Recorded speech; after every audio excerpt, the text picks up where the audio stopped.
Well, let me just turn off my cell phone here so that we're not interrupted on this Facebook Live on the Profit Tool Belt channel. Thanks for joining me here today. We are going to be talking about closing.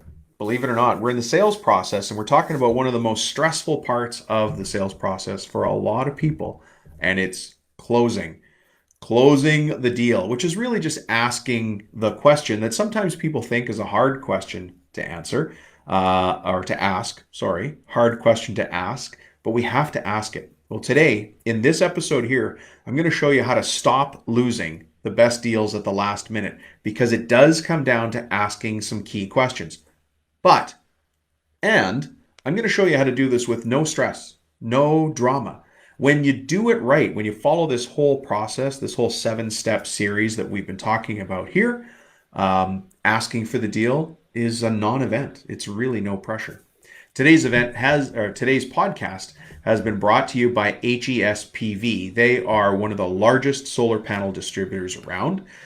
They saw the value in this series because they want their dealers to have access to this kind of information as well. Actually, I'm wearing one of their hats right now. So a big thanks to HES. I've had a chance to meet many of the dealers at conferences across the country.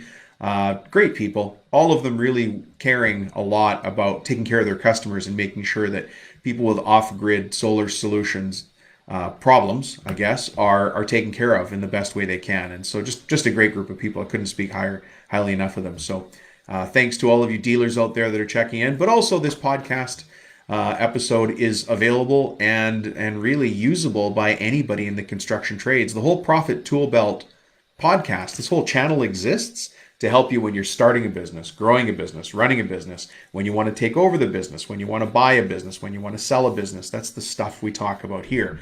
It's really the business of the construction business. I'm not here to show you how to swing a hammer better or how to use a reciprocating saw. Other people can show you how to do that. What I'm here to show you how to do is be a better business person, working smarter, not just harder. As a matter of fact, one of the jokes you'll often hear me say is on this show, we teach you how to work from the neck up, not the neck down. So let's get into it right now.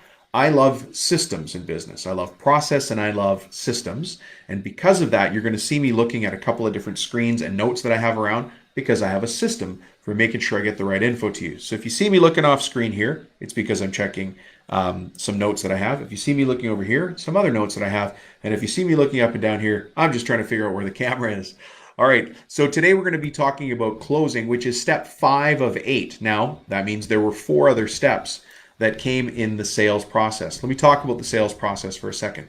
There are 7 steps to a professional sales process. I didn't invent them. I'm just sharing them with you, and I'm sharing it with you through the lens, through the way of seeing the world of those of us that own and run construction businesses. Let me go through all those steps with you. I'm just going to go back over to my notes here. Step 1 is prospecting. Prospecting is when we're looking for the perfect client who wants what we have to sell, who needs what we have to sell, and who can afford to pay for it, and who wants to have us do that work within a reasonable time frame, right? This week, next week, the next 60 days, whatever is reasonable for your business, okay? So that's prospecting. Then we move to stage 2, which is qualifying. That's a bunch of questions that we ask to make sure that the prospect is right for us and that we're right for them. If you have questions about how prospecting or qualifying work, go back and look at prior episodes, the episodes before this one, episodes 1 and 2. Step number 3 is appointment setting. If you find that deals are going off in all directions for you and you're not able to control them and capture the deals you think you should be winning, you should probably look at your appointment setting stage. And we talk about that a lot in episode 3 of this series on how to set an appointment properly so you get the best deals with the best people lined up in a way that you're going to win that deal. There's no use going on an appointment where you're not going to win the deal. So we stack the odds in your favor, and you can learn all about that in episode number 3. Episode number 4 is about presenting. That's being in front of the customer, potential customer, and presenting or pitching. It's called the sales pitch or the sales meeting. Now, lesser salespeople, the ones who don't really know what they're doing, think that's step number 1. It ain't. It's step number 4, which is why you and I crush them every single time. If there's a good deal floating around there, if there's a good roofing installation out there, we're going to win it because we've qualified the person, we've set an effective appointment, we've built a relationship. Now we're in the sales meeting, which is called presenting, and we're presenting the solution to the problem that we figured out in the steps before. On the buyer's mind, they're thinking, this person's fantastic. They listen to what I need. They understand the situation. They're asking me great questions. I think they're going to be able to run this project effectively. And when price comes down on the table, they're going to be able to understand why you're maybe a few dollars more. Well, that few dollars more is profitability that your company needs to grow and survive and take a rocket ride to the future. All right, now we're in step number 5, which is closing. So let's get into that. So step number 5 is closing. We're actually still inside the presenting stage, right? We're still at the kitchen table with Mr. and Mrs. Jones, Mr. and Mrs. Washington, Mr. and Mrs. Lee, Mr. and Mrs. Chang, Mr. and Mrs. Lopez. Doesn't matter who it is. We're at the kitchen table with them. We're sitting down. We've got all decision makers present. We've clearly outlined what we're going to be covering in this, and we've presented our solution to them. Let's say they want to have their house re-roofed, and you do solar panels and roofing. Okay, so you're sitting down. You've said, "Hey, listen, I appreciate what's going on. You have some leaking. I saw some places in the flashing that need to be fixed. We've got a little bit of an access issue on your neighbor's side. Will we be able to talk to them?" Mr. and Mrs. Lopez say, "Yeah, absolutely. You can talk to them. They're great neighbors. We've talked to them. You know, they had their fence on our yard when they painted their house. I'm sure they'll be okay with you putting a fence on their yard to reach up to our roof to do our roof." All of those things are out there. Well, now it's time to start asking the closing questions, right? No, actually, that's where people fall down. The closing questions start way back in the process. We are always asking closing questions. So closing questions are just forward-looking statements. So you're going to say things throughout the whole time that you've met this person. Remember in step 1 where we're talking about prospecting and then qualifying? You're going to say sentences that start like this. If we decide to work together, we need to ... So please write that down. If we decide to work together, we're going to need to ... Here's an example. I've sat down during the presentation stage. Those of you who listened to the past episode will recognize this. We sat down during the presentation stage just for a second. Hi, hello, how are you? You want a cup of coffee? You're ready to go? Ready to sit? We're good for an hour? All those things. And then I'm going to say, hey, listen, let's go for a tour. This, absolutely. You want to see the house? Yeah, let's see the house. So they walk you through the house. They show you their garden, the things they're proud of, the swing set the husband made, all that stuff. I'm going to say something like this. Hey, when our crew is here, where would you like us to leave our ladders and equipment? We want to have it in an area that the kids aren't going to be able to touch it or maybe play with any of the tools, but also somewhere where we can cover it every night so it looks nice and neat and tidy. And Mr. and Mrs. Lopez look at each other and they say, I don't know, next to the garage? And I'm like, okay, that's maybe a great area next to the garage. Will we be able to lock it up? Yeah, you can lock it up. You see, that is a closing question. We're not even in the deal yet. We're just talking about where I'm going to put the crew kit, where I'm going to put the equipment. You can ask all sorts of questions. Hey, when our crew shows up, is it okay if they park on the street or would you prefer them in the driveway? Mr. Lopez or Mrs. Lopez is going to say, hang on a second, you can't park in the driveway. My mother-in-law comes over. She needs to be able to have access to the front door so that she can get in because she's using a walker. Oh, great. Thanks for telling me that. Okay, for sure my crew is going to park on the street. Those are forward-looking statements that help us get to the closing later. Because closing should really be a non-event as long as you act with confidence and talk about the future of us working together, okay? Now, I do have some specific closing strategies for you, some sentences that you're going to want to use, and these are killer strategies. They work really well, but they don't work just on their own. It's not like throwing a balloon. You know when you go to the county fair and you throw the darts at the balloon and you hope there's a prize behind it? Well, that whole wall is filled with balloons, and only some of them have prizes behind it. I would rather throw 1,000 darts and have a better chance of getting the prize than throwing one dart and hoping to get a prize. Does that make sense? So we want to do that here. We want to ask lots of open questions about the future of us working together, right? What kind of shingles do you want on the roof? If we're going to install solar panels here, have you looked into the kind of racking systems that we have to make sure that we're not piercing the building envelope? What do you mean piercing the building envelope? What does that look like? Well, let me tell you here, and you draw a picture, you show them a diagram, you show them a flyer, anything that helps them understand the future of the deal of us working together, right? This racking system allows the cabling to come down inside the house in a way that, does this for fire safety, does this for building codes, Or if you're just selling roofing, this is how we work with the flashing. Do you want the same color flashing you've got up there? And you give them some options and solutions for the color of the flashing. Now, you might think it's irrelevant. It's not. It's a discussion point for you to have with Mr. and Mrs. Lopez about the flashing on their home. And that's how you get to the close without it being drama.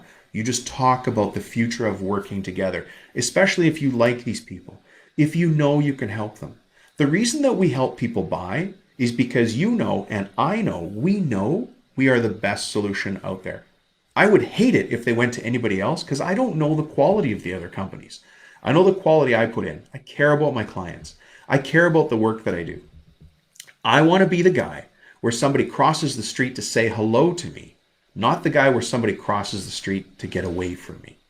Does that make sense? I want to be that guy. So I stand behind the work that I do. Yes, I want to talk about the color of the flashing. You have brown right now. Is brown the color you want in the future?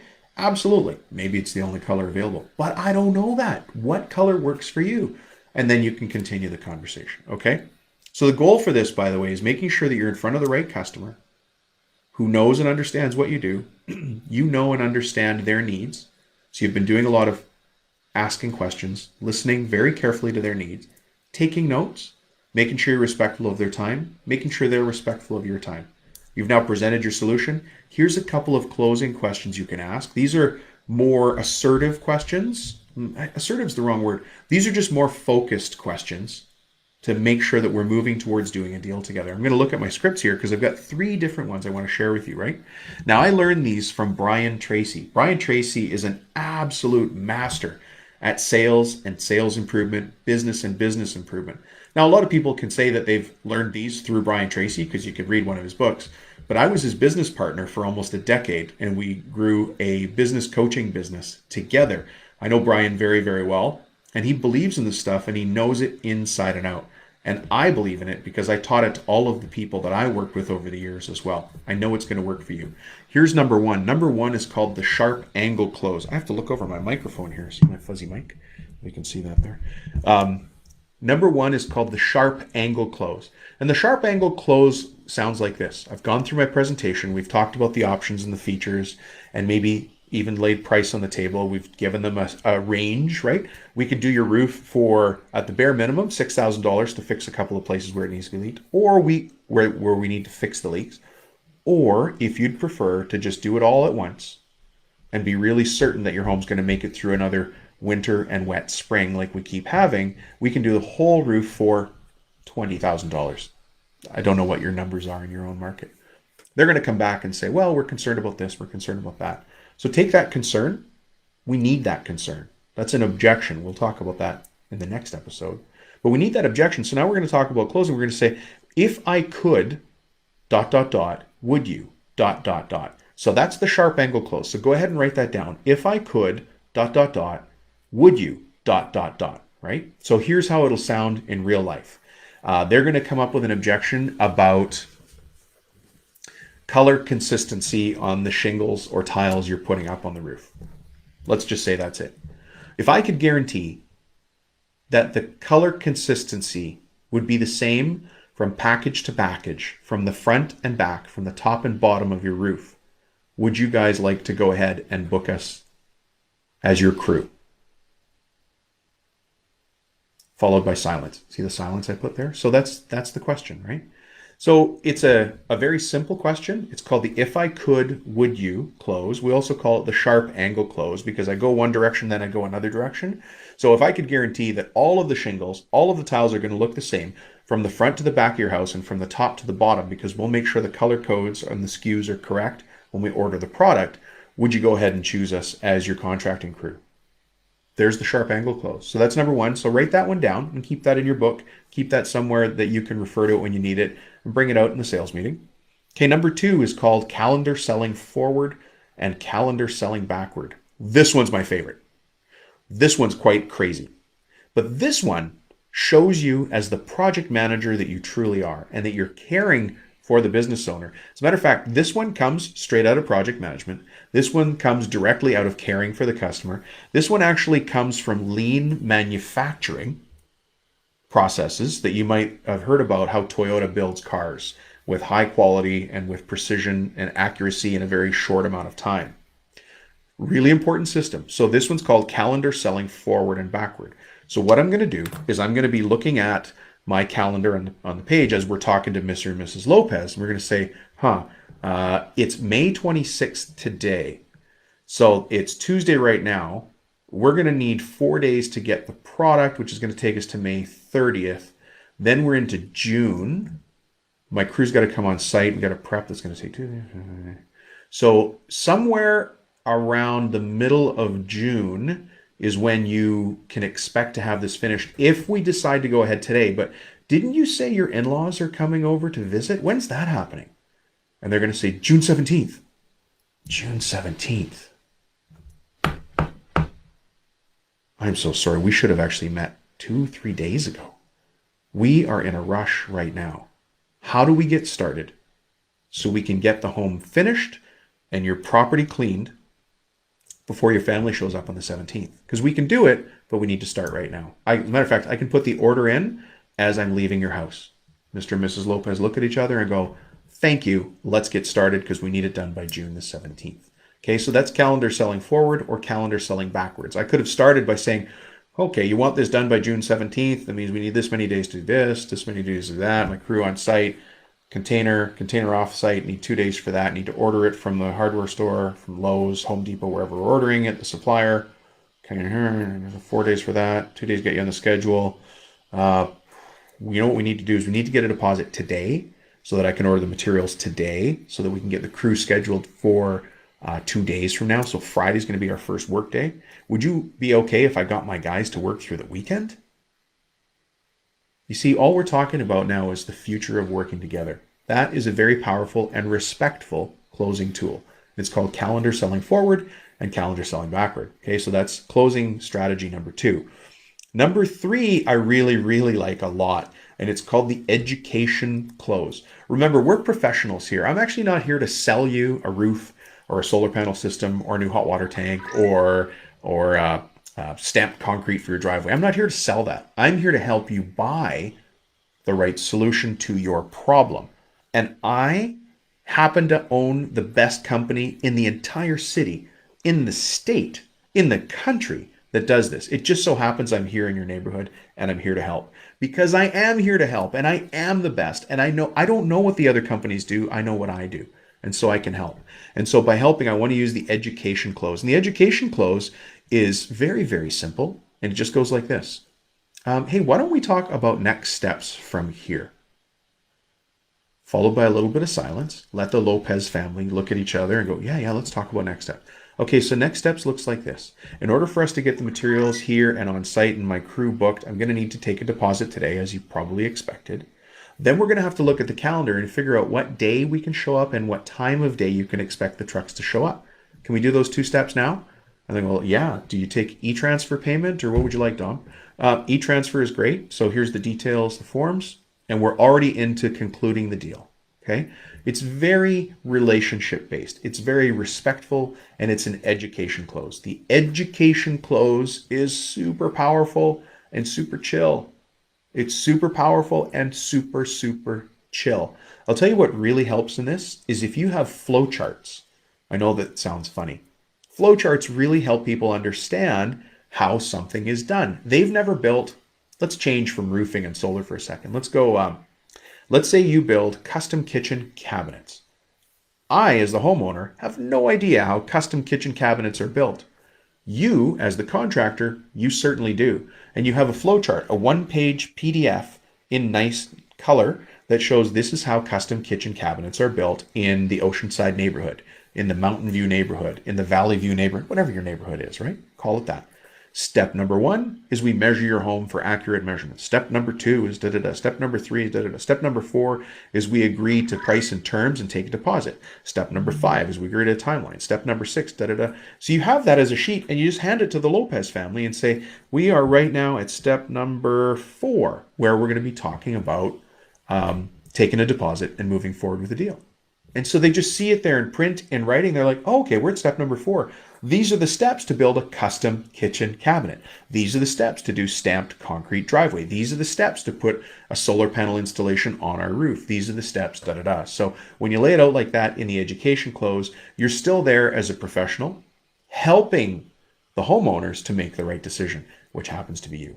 Okay, let me see what else we have to cover off in this episode. I think we've hit them all. I do want to emphasize one other thing. If you haven't had a chance, please go read my recent article in Forbes about it's called The New Sales 101, Building Trust in a Time of Instability. The reason I say that is because now more than ever, trust is a really important factor in making a decision on who I'm going to have working at my home. There's other things to consider I haven't even talked about here, right? Can you imagine if somebody was going to show up to do work at your mom's house and the entire crew showed up wearing masks, surgical masks? Now, we understand right now that's the social contract we have with each other, that we're all going to wear masks, we're all going to wear gloves and go to Costco. But your mom's home alone and a whole bunch of guys show up in a pickup truck and jump out and they're all wearing masks. That's not good. So maybe during your sales presentation, you need to have a sheet with pictures of your guys without their masks on. And you can say, these are the guys who are going to be working on your home. This is Jim. This is Jorge. This is Jacob. This is Sandy. This is whoever. This is what they look like. Just so you know, they're going to be wearing masks when they're on your site. But I wanted you to see what they look like so you feel comfortable with my crew. You might think that's overkill, but think about it from your mom's perspective when she's home alone and 5 guys jump out of a pickup truck wearing masks. When you're selling your services to Mr. and Mrs. Lopez, why not show them a picture of the crew? Because trust. I need to trust your people. I need to trust your process. I need to trust you. I need to trust your systems. They all need to move seamlessly. When doing a deal is easy, it's easy to do a deal. If you make it hard because you put a lot of hiccups in the way, then it's hard to do a deal with you. And the easier it is to do business with you, I don't even have to finish that sentence, the more people will. All right. I think that's it. I really think that's it. We've talked about closing. To get a whole sense of this thing, please go back and listen from episode number 1. I try to keep it as entertaining as I can and walk you through the process. Remember that there are 7 steps to the selling system. And if you do them out of order, all you're doing is something we call stepping on your sale. So make sure you're doing it in the right process and the right order. Thanks very much for checking in. I want to thank HES as well for sponsoring this series. I hope you have a great day. If you have any questions, go ahead and contact me. If you want to say something, leave a that message in the comments. Which one of those 3 closes was your favorite? Which one of those 3 closes kind of scared you? Which one of those 3 closes didn't feel right? And if it didn't feel right, how would you like to change it to make it feel right for you? Go ahead and leave that in the comments. Thanks for checking in, folks, and we'll talk to you soon.